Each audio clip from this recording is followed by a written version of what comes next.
Halo sahabat Yesi, hari ini aku akhirnya setelah 3 bulan, bayangkan saling nyocokin waktu ya, bertemu dengan ini adalah salah satu artis di Indonesia yang tidak ada yang pasti nggak kenal tuh, nggak ada deh sama satu ini. Dan ketika aku ditanyain mau syutingnya di mana Mbak, kolaps, apa itu kolapsnya, kita kolaborasi. Apakah mau di rumah aku atau di sini? Aku pilih di sini. Kenapa? Karena ingin ajak teman-teman untuk lihat gimana sih kegiatannya yang satu ini di hidupnya sekarang. Nah, inilah sebelah aku, Mbak. Hai cantik, jadi juragan sate. Oh iya, sate. Tapi satenya benar-benar enak. Mbak ini apa kabar? Baik sayang, aduh kita lama banget gak ketemu ya, simpang siur terus. Benar. Tapi akhirnya dengan izin Allah kita dipertemukan kembali. Alhamdulillah. Alhamdulillah. Jadi kita sebagai sesama YouTuber tuh Mbak, katanya kita bisa sering kolaborasi. Oh gitu benar. Iya. Jadi kita masuk dalam ke kategori YouTuber emak-emak. Benar, YouTuber emak-emak ya. Emak-emak. Oke, tapi kita harus punya topik nih Mbak. Dan aku udah pikirin semalaman, aku pengen ajak ngobrol apa Mbak ini ya. Saya udah punya beberapa rencana. Yang pertama dulu, kita tetap nggak lepas dari latar belakang kita di dunia film Yang membesarkan kita. Iya, kita tetap harus appreciate walaupun kita sekarang sudah menjadi juragan sate. Kalau nggak karena jadi film orang nggak dosen. kenal kita ya. Mbak ini dalam hidup Mbak ini ya, Mbak ini kan udah lama banget di dunia film, dari tahun berapa? Aku start 74, usiaku masih 14 tahun. Oh, Tapi kayaknya Yesi 73. aku 12 tahun. Usia mulainya. Berarti ini Yesi itu lebih muda dari aku ya. Start di filmnya ya. Oh iya. Iya. Nah sekarang pertanyaannya gini, orang memulai sesuatu kegiatan pasti kan ada pemicunya Mbak. Sesuatu, Mbak masih nggak turning point apa dalam hidup Mbak yang membuat Mbak tuh akhirnya pengen main film? Apakah itu teater atau ada orang tertentu yang inspirasi? Gimana? Memang langsung film. Saya nggak pernah lewat dari teater. Tapi film itu pun juga film iklan. Oh, Tapi iklan ya? agak-agak sedikit berbeda nih sama Yesi. Iklan Kalau apa? Yesi iklan vitamin deh ya. Kalau Yesi kan tetap menomorsatukan sekolah ya, pendidikan. Penting banget memang pendidikan. Kalau aku tiba-tiba aja diajak main film, masih kecil sih, masih figuran-figuran, nggak dibayar. Jadi sebetulnya sebelum itu Mbak nggak kepengen? Enggak. Jadi kita lagi main ice skating, tiba-tiba ada pembuatan film, terus sutradaranya memperhatikan aku kali ya, terus diajaklah main Ya film. ampun, ice skating di Senayan itu. Ya kan? Ah, iya, aku ingat, aku juga main ice skating. Iya. Nah, terus besoknya dikolin lagi. Terus aku pikirin, kok syuting enak ya, makannya bareng. Terus teman-teman artisnya nggak sombong. Terus kok enak ya, enakan syuting gue daripada sekolah. Oh ya Kalau aku ampun. bolos-bolos malah nggak sekolah. Jadi itu masih SMP dong? 14 tahun? Enggak, masih 14 tahun. Iya, SMP, ya Ah, kan? SMP. SMP kelas 2 lah gitu ya. Oh. Akhirnya kok enakan Ketagihan syuting, ya? ketagihan. Dan pada saat itu orang film kan nggak mau tahu kalau udah syuting, apalagi kita masih kelas ece-ece gitu kan, mana mau dia nungguin kita pulang sekolah baru syuting. Jadi kan nggak bisa waktunya syuting gitu. Akhirnya sekolah agak sedikit. Tapi yang penting tetap dapat honor kan? Waktu masih SMP, waktu masih figuran-figuran itu dapat nggak? Kita nggak mikirin honor ya pada saat itu, malah nggak dibayar aja udah seneng. Oh gitu. Karena ada anak sendiri kumpul, ada teman baru, makan bareng. Karena film pada saat itu suasananya kekeluargaan banget ya. Itu bikin aku kerasan, betah banget. Waktu itu mainnya sama siapa yang pertama-pertamanya itu? Leni Marlina gitu. Oh topnya udah saya. langsung sama Mbak Leni Marlina Leni ya? Marlina. Jadi Yesi udah bikin konten sama Leni Marlina. Belum, tapi Mbak Leni itu emang orangnya baik banget ya. Banget. Dari dulu sampai sekarang tuh baik banget. Aku mau bikin konten sama dia. Ya, Nona kasih waktu dong buat Yesi. Iya, pasti kita akan jadwalkan. Baik Iya banget dong. sampai sekarang. Oke. Nah, jadi Mbak, aku kira Mbak tuh ada satu pemicu atau momen, tapi enggak, tapi lebih kepada accidentally tiba-tiba gitu main loh. ya. Jadi kok syuting film tuh enak ya. Ngobrol-ngobrol bareng, punya teman-teman baru, makan bareng. Terus suasananya itu kekeluargaan. Iya. Aku kerasan, aku betah gitu loh. Oke. Terus sekolah terganggu karena unitnya nggak mau nungguin aku pulang sekolah. Malah Benar. ngajar-ngajar suruh bolos. Dulu masih zamannya dapat kertas callingan itu kan? Iya, masih pakai kertas sekolah. Dijemput kalau mau Dijemput, syuting. iya. Sekarang Mas di sendiri di WA nggak pakai kertas calling lagi ya. Pernah juga dijemput bareng sama kol diesel. Masa sih? Ya ampun, bahaya nih. Sama Pop Diesel teman-teman tuh kalau syuting film tuh selalu ada yang namanya Diesel. kayak diesel di Diesel. rumah-rumah. Pernah disebut sama Pop Diesel? Dijemputnya pakai mobilnya. Duduknya di mana? Di depan? Ya di sampingnya semua. Pernah, belakangnya sampai gara-gara Coba. gara-gara diesel kan. Oh, si Mbak Rita nemenin? Apa gimana? Enggak Sendiri? juga, tapi sebenarnya yang di film tuh justru Rita duluan loh. Oh, dia duluan. Nah, itulah kembali lagi ya, profesi apapun, kesempatan apapun kalau kita tidak gunakan dengan sebaik-baiknya, maka kesempatan itu akan hilang. Dan kalau kita mendapatkan kesempatan, jangan lupa bahwa kita juga harus menekuni kesempatan Serius itu. apapun Serius, itu sampai total. dapat Piala Citra 2 kali nih. Tiga Di Semarang. dong. Di Tiga Marathon, dong. Kabustra Ungu. Karena Kabustra Ungu Satunya aku apa? dapat langsung burung 2. Oh. Indonesia juga, Asia juga. Oke, jadi sampai bukan hanya Indonesia. Tapi dalam film sebelum aku dapat Piala Citra, aku dapat dulu tahap sebagai peran pembantu terbaik 2. Oh, oke. Jadi kalau yang satu itu Piala Citra, Hmm. yang kalau pembantu itu keduanya, peran utama tapi yang kedua gitu loh. Kalau di musik itu apa ya, penyanyi itu runner up ya. gitu ya kan. Oke. Itu filmku Binalnya Anak Muda. Binalnya Anak Muda. Oke, itu film-film itu. Tapi sekarang aku kayaknya udah banyak yang ngomong tentang film tentang Mbak Yeni. Aku mau beralih ke yang lain. Iya. Mbak Yeni ini punya putri pertama ya yang namanya Mbak Ayu Sekar. Iya. Ya. Nah teman-teman ini sama sama saya, Mbak Ayu juga udah punya anak, supaya anak saya punya anak Dari juga. sejak melahirkan sampai brojol, sekarang usianya udah mau Berapa? 7 bulan, Oh, belum pernah ketemu kasihan banget ya. karena pandemi. Nah, tapi yang aku mau tanyain ini, Mbak, ini kan lintas nationality nih, beda negara istri suaminya. Itu gimana tuh Mbak? Apa dalam saat penyesuaiannya dengan tiba-tiba anak Mbak ini menikah dengan orang 3 negara lain, sedangkan Mbak ini tentu anak yang pertama ya, mungkin kan Kedua. kepingin kedua ya. Ayu, Ayu, ya Ayu Ah, pertama. kan kepingin dong anaknya dekat, tapi ternyata takdir. Banget, apalagi perempuan Gimana? satu-satunya ya. Gimana tuh rasanya punya mantu bule, ngebeda bahasa, bukan hanya Inggris, Prancis lagi. Komunikasi gimana? Yang udah jelas nggak mungkin pakai bahasa Prancis ya. Tapi dia bisa bahasa Inggris. Dia bisa bahasa Inggris. Oh. Kan memang sebenarnya tuh di Prancis tuh juga nggak terlalu banyak yang bisa menguasai bahasa Inggris Iya, ya. benar. Jadi kalau kita tuh bisa bahasa Prancis, mereka baru menghargai, Iya, menghormati. betul. Tapi kalau bahasa Mbak ini Inggris, bisa bahasa Prancis. saya nggak bisa bahasa Prancis. Oh, oke. Makanya kebayang nggak nanti ngomong sama cucu saya tuh ngobrolnya gimana, yang satu pakai bahasa Prancis. Tapi enggak. Cara anak saya mendidik cucu saya itu, yang ayahnya menggunakan bahasa Prancis, yang ibunya menggunakan bahasa Indonesia. Jadi bilingual nanti. Iya. Dan namanya pun tetap Indonesia, Anjani Iya. ya. Anjani, Anjani. tetap namanya Indonesia. Namanya keren banget ya. Jadi yang aku cukup bahagia karena yang aku dengar dulu itu katanya kalau orang Prancis itu sombong. Iya, gimana tuh Mbak? Ya kan? Gimana sih? Terlalu Punya mantu gimana, beda. gitu Ah. kan. Tapi justru kebalikannya.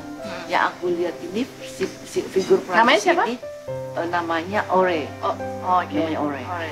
Jadi si figur Ore suaminya ini justru kayak kita orang timur, kekeluargaan, ngumpul sama saudara-saudara, sama orang tuanya, makan bareng, udah persis kayak orang Indonesia. Iya, kayak orang Italia juga begitu loh. Iya, Ah, jadi jadi kok kayak aku lihat nggak keluarga sombong gitu. Ah. Pokoknya 2 minggu sekali mereka kumpul, keluarga makan-makan.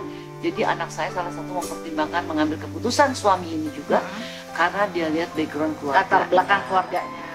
Jadi kita nggak usah takut ya kalau kawin sama bule, belum tentu itu beda-beda banget. Bisa mirip-mirip. Jadi Mbak Yeni juga gampang ya adjustment-nya sama mantu ya. Ya. Udah pernah kan ke Indonesia? Udah. Lamar Pernah. waktu itu ya. Dia terus ke Bali.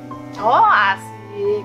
Senang Senang tuh. banget kan bule kalau dibawa ke Bali. Itu nanti cucunya cantik pasti ya, perempuan kan. Aduh, gemes. Nanti kalau ke Indonesia kabarin ya. Iya. Oke. Mbak Yeni, ini bunganya bagus banget sih. Kan ya? Gitu-gitu doang. Jadi bunga-bunga ini juga boleh metik-metik di belakang aja. Oh, di belakang terus ditaruh di pot. Iya. Nanti ya Mbak, pokoknya harus kita muter ya, karena aku pengen lihat nih semua barang-barang antik itu. Kalau ini belinya di depan di Jalan Surabaya, beli di depan apa Karena dari kebetulan mana ya? depan rumahku itu pasar antik namanya. Orang lebih seneng kenal Jalan Surabaya itu sebagai pasar antik.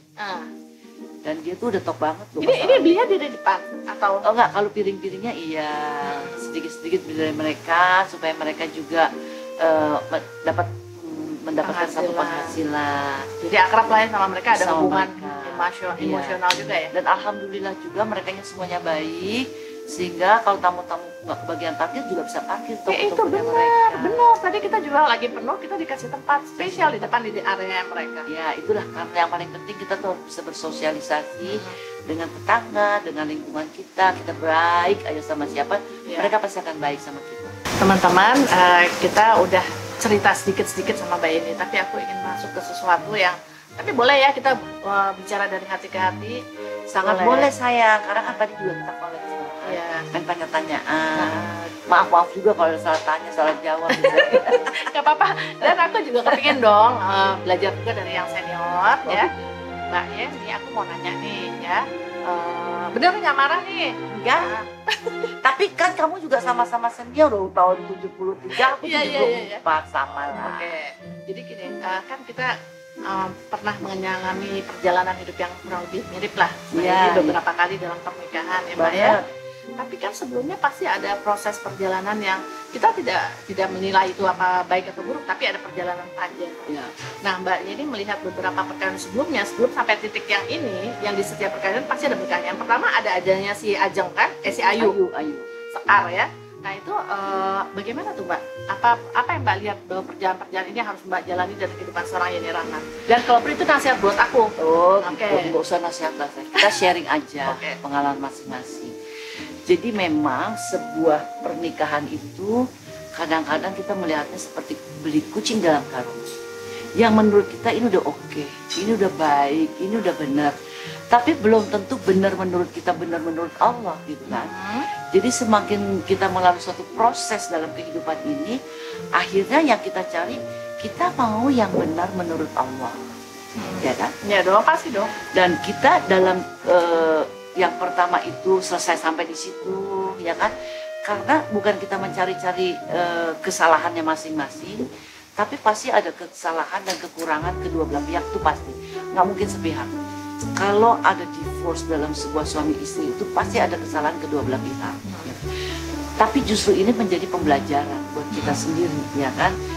Sehingga, sekarang kita lebih baik mendekatkan diri aja kepada Allah.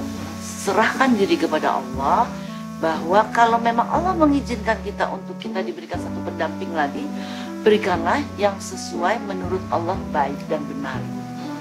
Dari mana kita tahu itu? Kadang-kadang kan antara baik dan benar itu kan seperti sehelai rambut ya. Menurut kita baik, belum tentu menurut Allah itu baik. Dari mana kita mengukur seseorang ini baik? Setidaknya kita punya satu barometer. Orang ini akhlaknya baik, agamanya baik, terus punya kepedulian, kecintaan terhadap keluarganya. Kalau seseorang ini punya kepedulian dan kecintaan terhadap keluarga, terutama ibunya, pasti dia juga akan care sama kita gitu loh.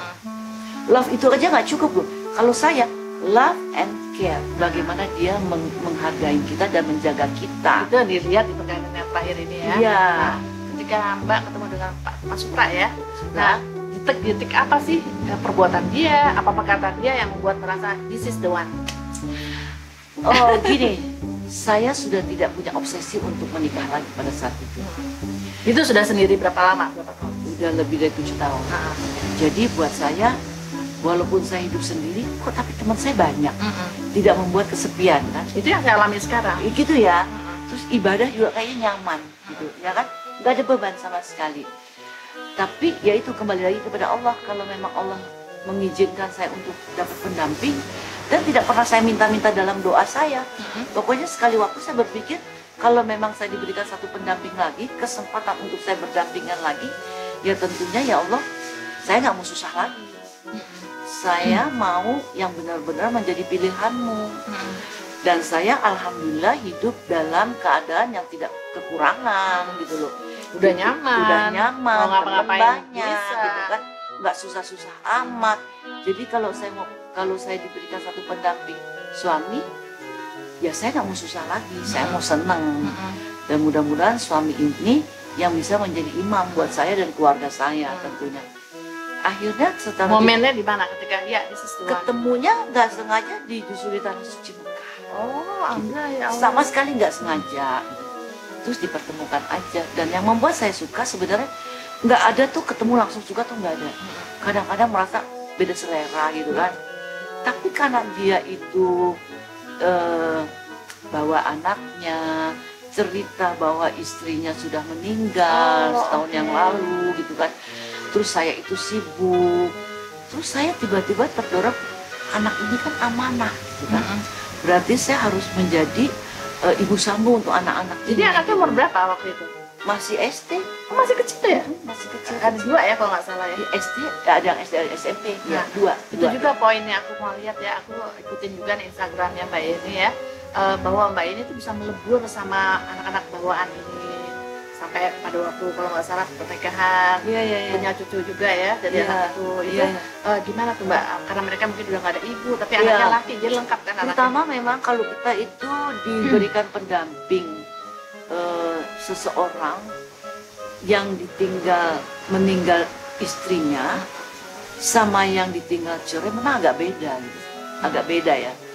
Nah, ini kan ditinggal meninggal. Sehingga itu udah menimbulkan rasa iba saya kepada anak-anak ini gitu loh. Jadi bukan saya mau menjadi ibu sambung atau apa, cuma ada rasa Dan kasihan. anak-anaknya ini sendiri gimana? Emang dia membutuhkan kasih sayang ibu ya? Sepertinya- Dia nggak seperti kayak resistance atau apa enggak Iya, ya? sepertinya itu, apalagi ayahnya itu kan super sibuk banget pada saat itu ya, sibuk banget gak ada waktu. Jadi aduh, gua mesti DM ke sekolah ngambil rapor. Melakukan hal itu yang take over ya? Terus kadang-kadang karena masih baru-baru, lu anakku namanya siapa ya, gue lupa gitu kan. Ya ampun. Terus Jangan, nah kalau anaknya dengar marah nggak nih? ya, masih baru soalnya, baru udah dikerjain sama bapaknya, kamu ambil dulu rapor anak saya gitu. Kan ada nama panjang, namanya kan panjang-panjang gitu. Namanya panjang-panjang ya, nama Jawa gitu kali ya. WA. Namanya siapa, gue lupa, inget rapotnya kamu ditanya gitu. Oh, Kayak gitu-gitu. Tapi sejauh ini ya alhamdulillah lah. Karena kita ingin menjadi orang tua itu jika berhasil kalau anak-anak itu juga berhasil. sekarang udah Orang besar. tua itu merasa gagal kalau anak-anak itu tidak berhasil. Dan gimana hubungan dengan si Ayu, anak-anak ini? Alhamdulillah gitu. Alhamdulillah mereka masih bisa berkomunikasi. Mbak Ayu paling tua ya jadinya. Ayu paling umurnya? tua, perempuan satu-satunya. Nggak sama kak adik ini yang lebih tua siapa? Ayu, Ayu dong, ya? Ayu. Nyambung mereka ya? Nyambung lah. Anak-anak sekarang ya alhamdulillah Ayu juga ikut bahagia karena dia lihat suami saya care sama saya, care sama anak-anak, care juga sama Ayu gitu kan. Bahkan waktu Ayu nikah di Prancis juga kita datang semuanya.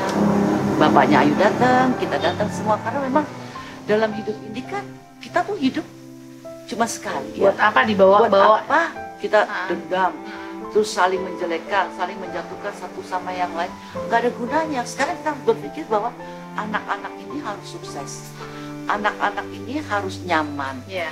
dia harus hidup bahagia. Itu doa orang tua pasti ya.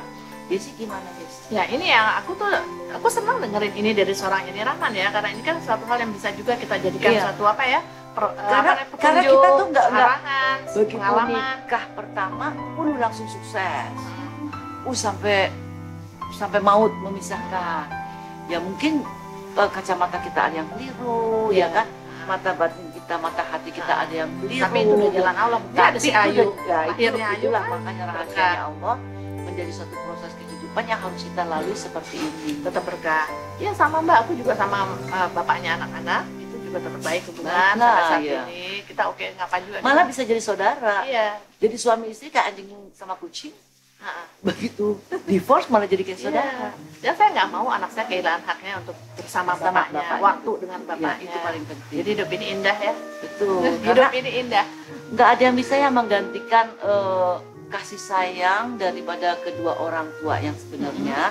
Tetapi tidak semua juga ibu tiri itu juga jelek atau jahat. Nah itu tuh kan Ya. kalau zaman dulu tuh ada Kayaknya film-filmnya. konotasinya ibu lagunya. tiri itu jahat. Nggak seperti itu. Ya, padahal sekarang kita sering dengar berita ibu kandung membuang bayinya, ibu kandung membunuh anak-anaknya karena desakan atau tuntutan ekonomi. Ini gimana hati nuraninya gitu loh. Kok ibunya saking susah hidup, mungkin kecewa sama bapaknya atau suaminya, dia depresi, anak-anaknya. Ya. Jadi sekarang itu konotasi ibu tiri itu negatif sudah harus kita hapuskan. Selesai. Banyak Malah lebih baik contoh-contohnya dengan di antaranya bukannya. ya Mbak Yeni Rahman ya teman-teman. Wah luar biasa buat aku nih bakal jadi judul nih kayak ini. Nasihat perkawinan Yeni Rahman untuk Yesi Gusman. Iya cocok. Mudah-mudahan kita berdoa juga Allah masih memberikan kesempatan Yesi untuk segera dapat pendamping yang ditetapkan oleh Allah. Pilihan Allah saja. Apalagi nih? Mau dikorek-korek nih aku nih Yes. Harus dong, kapan lagi? Tukar pengalaman ya Yes. Nah ini aku mau tanya Mbak, ini kan kita balik lagi deh ke film nggak lepas dari film. Pernah nih jadi ketua Parvi ya untuk satu periode ya Mbak. Nah Parvi itu kan luar biasa Mbak, mengelola masyarakat film, pemain-pemain film. Yang paling terbaik di bawah pimpinan siapa Mbak ya? Parvi, kan udah beberapa kepemimpinan. Kalau dari hati Mbak Yeni, yang dulu-dulu pasti ada kelebihannya. Tapi pada saat di era saya merasa organisasi harus punya akte. Akte pendirian organisasi. Dan organisasi itu juga harus punya rekening atas nama organisasi.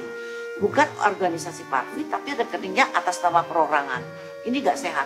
Jadi di era saya lah bahwa Parvi punya akte notaris. Oh, seperti dicatat dalam sejarah akte notaris Parvi itu jadi udah ini. Ya, udah. Nah, ini di era aku, di era sebelumnya ya mereka berjalan tetap baik, pasti ada plus minusnya. Tapi justru di era aku membenarkan bahwa organisasi ini harus diakui dan punya akte notaris. Oke. Ya oke, kita doakan deh buat sekarang Mbak Alicia dengan Paramita, Mas Rusiranda dan teman-teman supaya bisa meneruskan yang baik-baik. Iya, nah, satu lagi nih, aku juga pingin banget tahu, kita ini kan benar-benar biarpun sedikit-sedikit ada nih darah keturunan Chinese. Nah rupanya Mbak Yeni ini darah Chinese yang sekarang menggelegar nih, menjadikan dia seorang pengusaha. Aduh, aku belum pengusaha deh, baru belajar. Hotel, dia juga sering pergi ya ke Bali. Nah saya juga bingung nih, kita lagi pandemi, orang-orang lagi jual hotel, kok malah Mbak Yeni tuh bikin hotel, gimana sih ceritanya? Ya pertama gini, saya pertama ini restoran. Restoran ini nggak pernah ada cita-cita untuk jadi restoran. Tapi di masa pandemi, saya berpikir ini rumah kosong buat apa ya? Terus yang kedua, kok ada yang nawarin Bu, kita bisa masak gini. Bukannya Marita yang masak? Kalau snack ya Rita. Tapi kalau sate, gulai, semua kan ada chefnya yang memang ahlinya gitu kan. Ketemu aja begitu, dan sebagian pegawai saya tuh ada yang dirumahkan, ada yang diberhentikan karena dari kantor lain, dari pandemi ini, dari restoran-restoran lain lah ya. Akhirnya kembali lagi kepada nawaitunya kita. Kita buka usaha ini karena mengejar kerakusan kita kah? Karena kita tamak atau serakah, atau memang kita ada jiwa sosial kita ingin membantu mereka yang ingin bekerja, punya keahlian, kita kasih sarana prasarananya, kesempatannya, karena kepingin supaya mereka bekerja di sini. Paling tidak saya yang membuka jalan untuk mereka bisa bekerja, sehingga hasil kerjanya itu bisa menjadi kesejahteraan mereka dengan anak istrinya. Ya. Mbak ini aku tetap penasaran, pengen lihat-lihat, terus juga pengen lihat suasana nanti di restoran Mbak ini gimana sih? Ini tuh sebenarnya tembok yang aku kasih lapis dengan pintu-pintu gebyok, pintu rumah tua. Jadi ini asli tua ya? Tua. Asli tua, bukannya bikinan, bukan. Mbak, ayo dong aku mau lihat Mbak ini di restoran. Gimana gaya dia? Karena dia itu adalah orang yang selalu aku sering lihat juga malah menemui langsung dengan customernya ya. Iya, karena tamu-tamu yang datang ke sini, ingat loh, kalau ada tamu datang ke rumah kita, dia adalah raja. Nah, jadi kita harus melayani dengan baik. Iya benar. Ayo kita jalan-jalan yuk ke sana. Dan Yesi nanti mesti cobain dong. Iya, oke. Dan ini di kayu asli gede banget Mbak Yeni. Ini apa Mbak Yeni, ceritain dong. Jadi ini tuh kebenaran aja, ini tuh punya suamiku. Udah tergeletak tahunan di rumah orang tuanya yang almarhum. Tergeletak aja begitu. Gede banget tergeletak begitu. Satu pohon gede. Ya ditaruhnya begini tapi di pojok mana gitu kan. Terus aku bilang, karena kita terus ada ide mau pakai gebyok-gebyok ini, aku bilang sama suamiku, ini dibawa aja ke Jakarta. Paling tidak jadi partisi aku gitu antara ruangan ini dan ruangan sana. Jadi banyak yang nanya gitu. Iya, dan orang-orang selalu fotonya di sini nih. Kalau ke restoran akan di rumah kita pengen foto-foto di sini. Gitu. Aku nggak berpikir waktu bikin restoran tuh ada spot-spot buat foto loh. Ternyata ibu-ibu, teman-teman semua kalau ke sini pada foto-foto juga. Iya. Teman-teman, ini tadi kita udah panjang lebar hari dengan ini Rahman. Kalau suka jangan lupa ya, like, comment, dan subscribe. Share, juga share ya. Dan juga jangan lupa untuk YouTube-nya Mbak Yeni Rahman, karena kita collab sekali ya. Jadi di YouTube Yesi ada aku, di YouTube aku ada Yesi. Dan lucu, kita bajunya harus beda-beda. Iya. Dadah, yuk Sampai jalan-jalan yuk. ketemu.